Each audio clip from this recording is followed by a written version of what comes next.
एक Greek word ओइकोनोमिया से निकला है, जिसका मतलब होता है हाउस होल्ड मैनेजमेंट, यानी घर गृहस्थी में डिफरेंट जो आपके खर्चे और कमाई है, इनकम्स एंड एक्सपेंडिचर है, उसको मैनेज करना।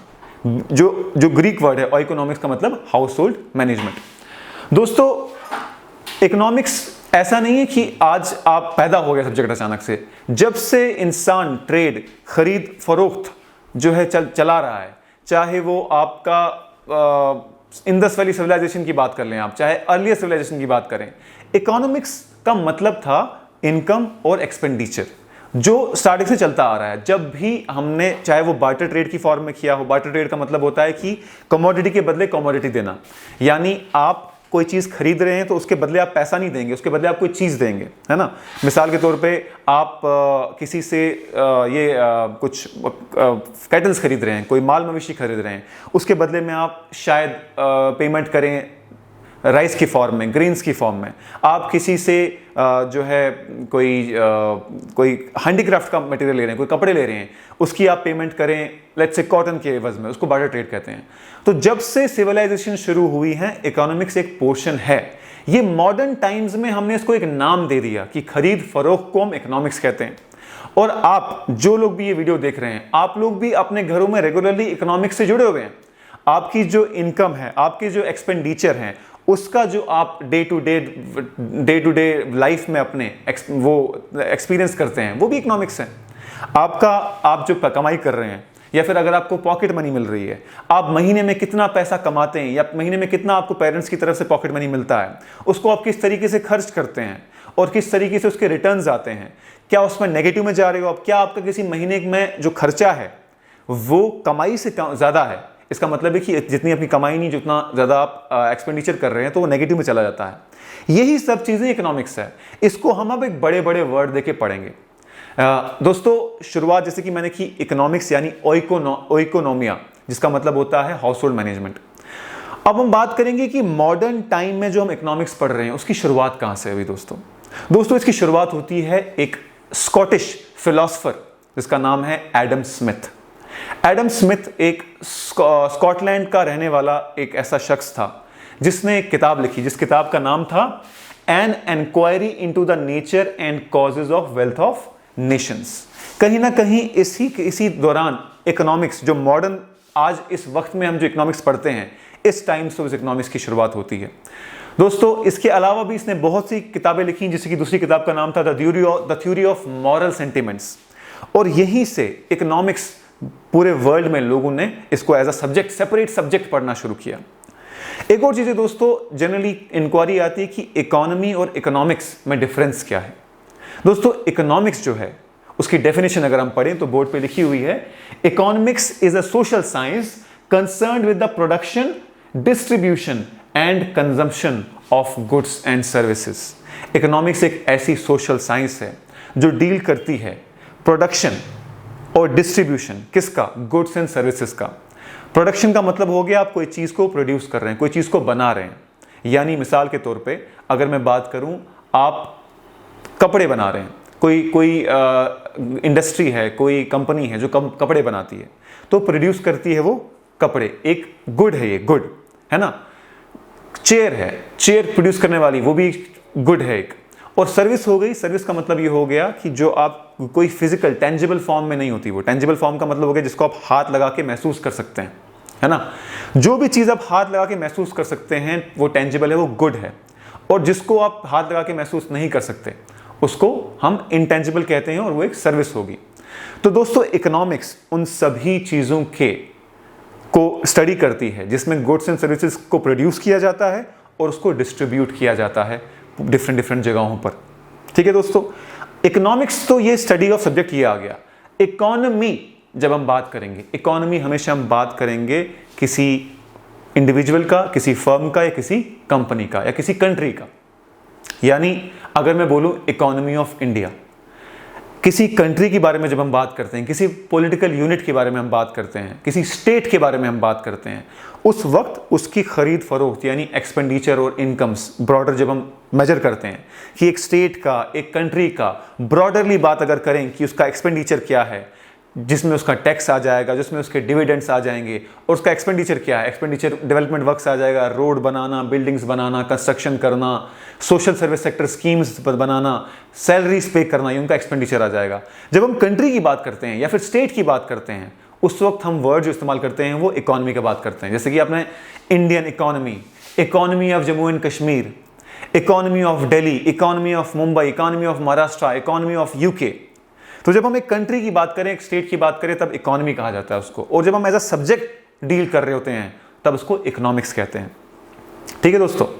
तो दोस्तों इकोनॉमिक्स, जैसा कि मैंने आपको बताया, एक ऐसा सब्जेक्ट है, वो डील करता है कोई भी गुड्स और सर्विसेज प्रोड्यूस करने, कैसे प्रोड्यूस किए जा रहे हैं और उनको कैसे रिडिस्ट्रीब्यूट किया जा रहा है, और किस तरीके से हम इस प्रोडक्शन और डिस्ट्रीब्यूशन को ऑप्टिमल यूज कर सकते हैं। ऑप्टिमल यूज करने का मतलब हो गया कि हम कैसे बेहतरीन से बेहतरीन तरीके से हमारे रिसोर्सेज को, हमारे गुड्स को, हमारे रिसोर्सेज को हम इस्तेमाल कर सकते हैं। यानी मिसाल के तौर पर अगर मेरे पास 100 रुपए हैं, 100 रुपीज मेरे पास हैं, उस 100 रुपीज को इकोनॉमिक्स मुझे बताएगा किस तरीके से मैं मैक्सिमम यूटिलाइज, बेहतरीन से बेहतरीन इस्तेमाल इसका कर सकता हूं। मिसाल के तौर पे अगर मैं एक अनएक्सपीरियंस्ड वे में मार्केट में जाता हूं और मुझे लेट्स से आजकल रमज़ान चल रहा है, तो रमज़ान में वाटरमेलन की बड़ी सेल हो रही है, तो लेट्स से मुझे वाटरमेलन खरीदना है, तो मैं मार्केट में जाता हूं, मैंने आसपास से पूछा नहीं, मैंने देखा कि कितने रुपए केजी वाटरमेलन मिल रहा है, तरबूजा मिल रहा है। तो किसी ने मुझे बताया, मैं सबसे पहले जिस दुकानदार के पास गया, दुकानदार ने बोला कि 50 रुपए केजी मिल रहा है। इसका मतलब मैंने 100 रुपए उसको पकड़ाए और 2 केजी का मैंने वाटरमेलन ले लिया। इकोनॉमिक्स क्या डील करता है? इकोनॉमिक्स कहती है कि आप देखो मार्केट में अलग अलग जगह पे क्या रेट हैं। इकोनॉमिक्स बात करता है जो सप्लाई कर रहा है, जो दुकानदार है, जो शॉपकीपर है, वो सप्लायर हो जाएगा ना, जो मुझे वाटरमेलन बेचने के लिए तैयार है। डिफरेंट सप्लायर के पास जाओ, देखो मार्केट में रेट क्या है, और सबसे बेस्ट रेट जो ऑफर आपको कर रहा है उसी से खरीदो। यानी मुझे हो सकता है कि कोई 40 रुपए केजी देने वाला भी इंसान मिल जाए, कोई 30 रुपए केजी भी देने वाला इंसान मिल जाए।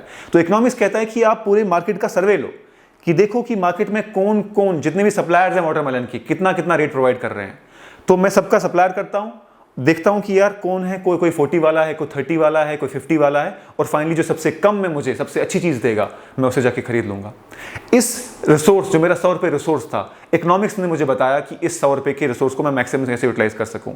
अगर मैंने बिना सर्वे किए पहले दुकानदार जिसने मुझे बोला कि 50 रुपीज पर केजी है वाटरमेलन, उसके बाद जाके मैंने इस्तेमाल कर दिया होता, तो मेरे पास क्या बचता? मेरे पास 2 केजी में वाटरमेलन लिया था, मेरे पास कुछ नहीं बचता। लेकिन अब क्योंकि मैंने मार्केट का सर्वे किया और 30 रुपीज के हिसाब से मुझे एक शॉप पे मिला, तो मैंने 60 रुपीज में 2 केजी वाटरमेलन लिया और 40 रुपीज मेरे पास बच गए, और वो 40 रुपीज में कहीं और इस्तेमाल कर सकता हूं। तो दोस्तों इकोनॉमिक्स बेसिकली मुझे बताता है मेरे रिसोर्सेज को मैं कैसे बेहतरीन से बेहतरीन तरीके से इस्तेमाल कर सकूं, मिनिमम इनपुट में मैक्सिमम आउटपुट ले सकूं। यानी मुझे मिनिमम पैसा इन्वेस्ट, मिनिमम रिसोर्सेज इन्वेस्ट करने में मैक्सिमम आउटपुट मिल सके। दोस्तों जनरली दिमाग में बात आती है कि इकोनॉमिक्स जो है, जो रिसोर्सेज है, वो सिर्फ पैसा ही है। लेकिन इकोनॉमिक्स सिर्फ पैसे को रिसोर्स नहीं मानता। रिसोर्स आपकी जमीन भी है, रिसोर्स आपका कोई व्हीकल भी है, रिसोर्स आपका पैसा भी है, रिसोर्स आपका सोना जवाहर जवाहरात जो आपने रखे हुए हैं वो भी है। कोई भी ऐसी चीज जिसको आप इस्तेमाल कर सको पैसे कमाने में या किसी भी इकोनॉमिक एक्टिविटी चलाने में, उसको आप रिसोर्स कह सकते हो। मिसाल के तौर पे अगर आपके पास जमीन है, उस जमीन को आप किराए पे दे सकते हो, उससे आप कुछ कमा सकते हो। उस जमीन में आप कोई फसल बो सकते हो, उस फसल को बेच के पैसे कमा सकते हो, है ना। अगर आपके पास माल मवेशी, वो भी आपका रिसोर्स है। माल मवेशी को इस्तेमाल करके आप जो है वूल प्रोड्यूस कर सकते हो, लेदर प्रोड्यूस कर सकते हो, आप मिल्क प्रोड्यूस कर सकते हो, और मिल्क से कितनी आइटम्स प्रोड्यूस हो रही हैं, उससे भी आप एक इकोनॉमिक एक्टिविटी कर रहे हो, उसके बाद उससे आप पैसे कमा सकते हैं। तो रिसोर्सेज, जो भी आपके पास रिसोर्सेज हैं, उसको इकोनॉमिक्स बताता है कि कैसे बेहतरीन तरीके से इस्तेमाल किया जाए। ठीक है दोस्तों, तो हमने अभी तक क्या पढ़ा कि इकोनॉमिक्स वर्ड कहां से निकला है? इकोनोमिया से। ग्रीक वर्ड, इसका मतलब होता है हाउस होल्ड मैनेजमेंट। ठीक है, उसके बाद फादर ऑफ इकोनॉमिक्स किसको कहा जाता है? एडम स्मिथ को। उसने कौन कौन सी किताबें लिखी? एक तो है an inquiry into the nature and causes of wealth of nation, और दूसरी है the theory of moral sentiment. और उसके बाद हमने पढ़ा कि इकोनॉमिक्स की डेफिनेशन क्या है। ठीक है दोस्तों, अब हम बात करते हैं दोस्तों ब्रांचेस ऑफ इकोनॉमिक्स की। इकोनॉमिक्स दोस्तों दो ब्रॉडर ब्रांचेस, दो ब्रॉडर टॉपिक्स के अंडर पढ़ा जाता है, micro economics and macro economics. Micro economics जो है, जैसा कि वर्ड बता रहा है माइक्रो, माइक्रो दोस्तों एक इंडिविजुअल लेवल की बात करता है, एक इंफरादियत की बात करता है अगर उर्दू में बोला जाए तो, कि अगर एक आम इंसान तक हम नोटिस कर रहे हैं कि मेरा इनकम क्या है, मेरा एक्सपेंडिचर क्या है, मेरे पास कौन से रिसोर्सेज हैं, और या फिर मैं एक फर्म की बात कर लूं, मैं किसी कंपनी की बात कर लूं, मतलब कोई इंडिविजुअल ऑर्गेनाइजेशंस की जब मैं बात करता हूं, अलग अलग ऑर्गेनाइजेशन की, उसको हम माइक्रो इकोनॉमिक्स कहते हैं। माइक्रो इकोनॉमिक्स डील करता है इंडिविजुअल फर्म से, इंडिविजुअल कंपनी से, एक इलाके से। हो सकता है कि मैं बोलूं भाई जम्मू में जीवल के इलाके में कितना टोटल पैसा आ रहा है और कितना एक्सपेंडिचर हो रहा है, वो एक माइक्रो इकोनॉमिक्स कंसेप्ट होगा। अगर मैं बात करूं कि विंग्स एक उड़ान में कितना पैसा आ रहा है, कितना जा रहा है, तो ये माइक्रो इकोनॉमिक्स होगा। ठीक है दोस्तों।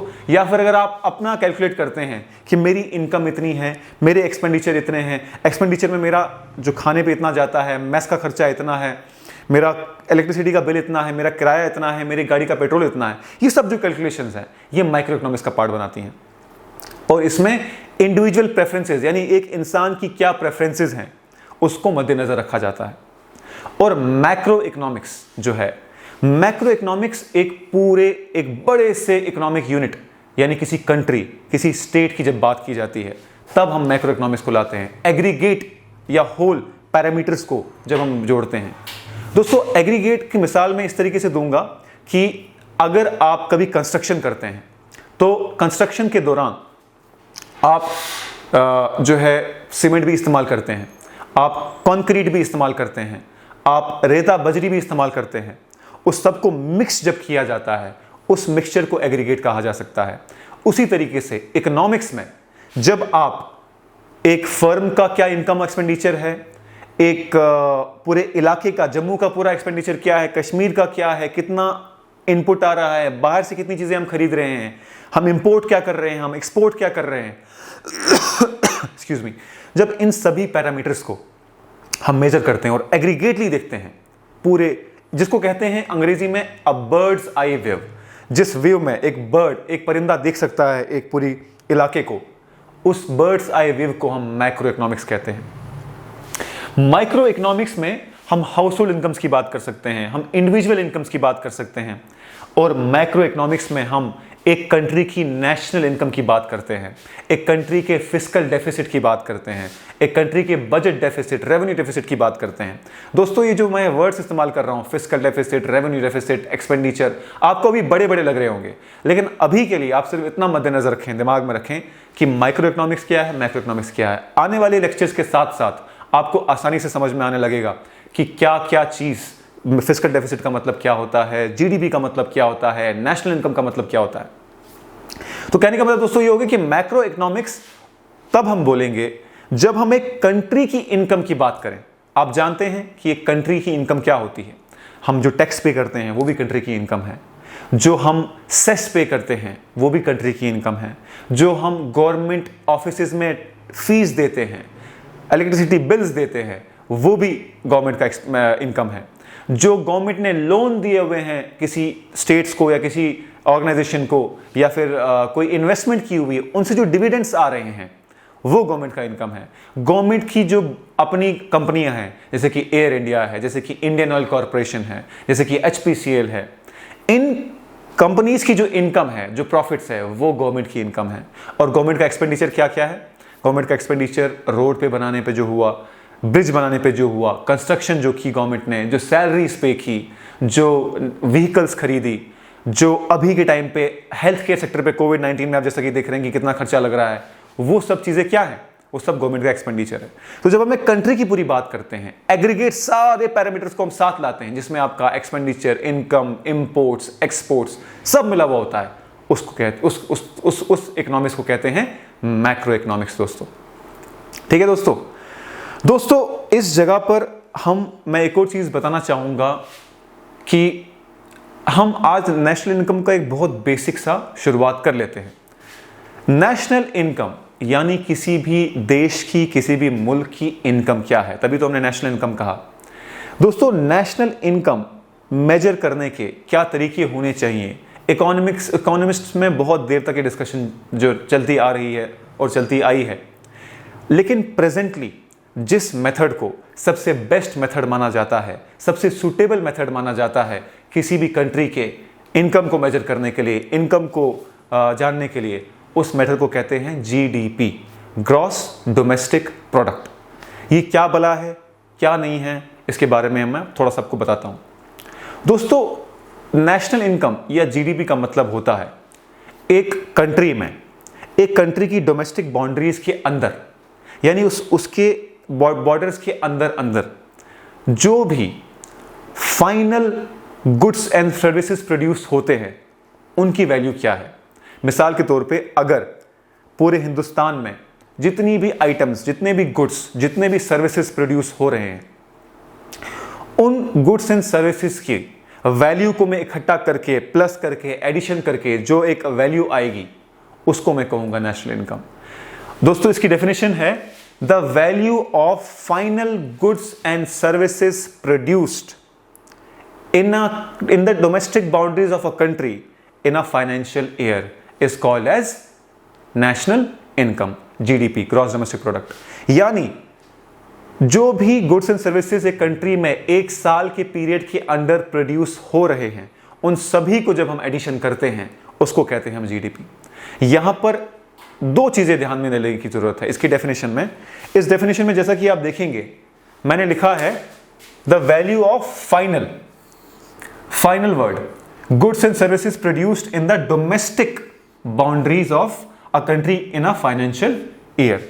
फाइनल का मतलब क्या हो गया दोस्तों? जैसा कि आप जानते हैं कि हमारे कंट्री में या फिर किसी भी कंट्री में जो गुड्स सर्विसेज प्रोड्यूस कर रहे हैं वो गुड्स या सर्विसेज डिफरेंट फॉर्म में कन्वर्ट भी होते हैं।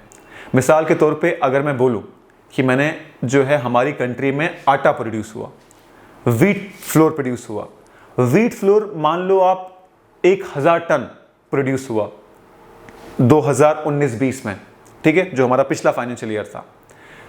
अब वो आटा का मैंने वैल्यू ले ली, लेट्स से उसकी वैल्यू हो गई 1 करोड़ रुपए, ठीक है। जो मैं फिगर्स ले रहा हूं ये हाइपोथेटिकल है आपको समझाने के लिए। 1 करोड़ रुपए उस 1000 टन के आटे की वैल्यू हो गई, ठीक है। उसको मैंने ऐड कर लिया जब मैं नेशनल इनकम बना रहा था। अब वही आटा आगे जाके ब्रेड में भी कन्वर्ट हुआ, वही आटा आगे जाके किसी रेस्टोरेंट में भी उन्हें रोटी वोटी बनाई उसकी। तो जब मैं कैलकुलेट कर रहा हूँ तो मैं सब कैलकुलेट कर रहा हूँ जिस आटे को मैंने प्रोडक्शन के फेज के दौरान इस्तेमाल कर लिया था कि हाँ भाई 1 करोड़ का आटा प्रोड्यूस हुआ था, वही आटा आगे जाकर क्या हो गया, ब्रेड में कन्वर्ट हो गया। अब मैंने ब्रेड का भी क्या कर दिया, इंक्लूड कर दी प्राइस। तो यानी ये जो डबलिंग ऑफ हो रहा है इससे हमारा जीडीपी गलत कैलकुलेट हुआ, क्योंकि मैंने आटे को यहां भी कैलकुलेट किया, आटे को यहां भी कैलकुलेट किया, ठीक है। तब भी वर्ड इस्तेमाल किया the value of final goods and services, यानी जो भी जिसकी भी वैल्यू आप ले रहे हो अगर वो किसी और फॉर्म में भी कन्वर्ट हो सकता है उसकी हम वैल्यू नहीं लेंगे। यानी जब मैं जीडीपी कैलकुलेट कर रहा हूँ तो मैं आटे की वैल्यू नहीं लूंगा। जब आटा पूरा कन्वर्ट होकर फाइनल कंजम्पशन के लिए तैयार हो जाएगा, चाहे वो बिस्किट बन जाए, चाहे वो आपका ये ब्रेड बन जाए, उसकी वैल्यू मैं लूंगा। और डोमेस्टिक बाउंड्रीज की मैंने बात की, the value of final goods and services produce in domestic boundaries. Domestic boundaries का मतलब ये हो गया कि हमारे कंट्री के अंदर जो भी हुआ वो सब कैलकुलेट होगा, चाहे फिर वो फॉर्म इंडिया की थी या फॉरेन की थी। आप जानते हैं यहां बड़े सारे फॉरेन ब्रांड्स भी हैं, KFC है, यहां पर मैकडॉनल्ड्स है ना, यहां पर बास्किन रॉबिन्स नाम की एक आइसक्रीम का वो पार्लर है। ये जो पैसा कमाते हैं इनमें से कुछ पोर्शन तो देश के बाहर जाता है, ये तो आपको पता है। जो प्रॉफिट्स वो यहाँ कमा रहे हैं, कुछ तो यहीं खर्च कर देते हैं, जो सैलरीज वैलीज पे करनी होती है इनको, लेकिन कुछ बाहर भी चली जाती हैं। तो हम इसको कैलकुलेट नहीं करेंगे। हमने कहा कि जो भी डोमेस्टिक बाउंड्री में कैलकुलेट हो रहा है, बेशक वो बाहर जा भी रहा है, लेकिन हम उसको भी अपनी ही इनकम मानेंगे। ये क्यों मानेंगे, ऐसा क्यों होता है, ये आने वाले लेक्चर्स में आपको मैं बताऊंगा, ठीक है दोस्तों। और in a financial year, national income एक फाइनेंशियल ईयर की बात करते हैं। फाइनेंशियल ईयर कब शुरू होता है? 1 अप्रैल से शुरू होता है और अगले साल 31 मार्च को खत्म हो जाता है। यानी अगर मैं बात करूं कि फाइनेंशियल ईयर 2020-21 कब से शुरू हुआ, तो वो 1 अप्रैल से शुरू हुआ और खत्म कब होगा, मार्च 31, 2021 को वो खत्म होगा, ठीक है दोस्तों। तो दोस्तों ये था आज का लेक्चर जिसपे हमने बात की इकोनॉमिक्स के बड़े बेसिक कंसेप्ट्स की। मैं बड़ा आहिस्ता चल रहा हूं क्योंकि मुझे पंकज सर ने बताया कि मैक्सिमम प्रॉब्लम बच्चों को इकोनॉमिक्स में होती है। इस लेक्चर को देखिए और इस लेक्चर की हम कल दोबारा रिवीजन करेंगे स्टार्टिंग में, और हम फिर कल शुरुआत करेंगे नेशनल इनकम की, बजटिंग की, law of supply, law of demand की, इन सब चीज़ों के बारे में हम डिस्कस करेंगे दोस्तों। और आपका कोई भी डाउट हो कमेंट सेक्शन में ज़रूर डालिए, हम ज़रूर रिप्लाई करेंगे। और कोशिश करिए कि इस लेक्चर को ध्यान से देखने की, अच्छे से रिवाइज करने की, ताकि कल जब नेक्स्ट लेक्चर अपलोड हो तो आपको कोई प्रॉब्लम ना हो। Thank you so much guys. कर दो बंद सर।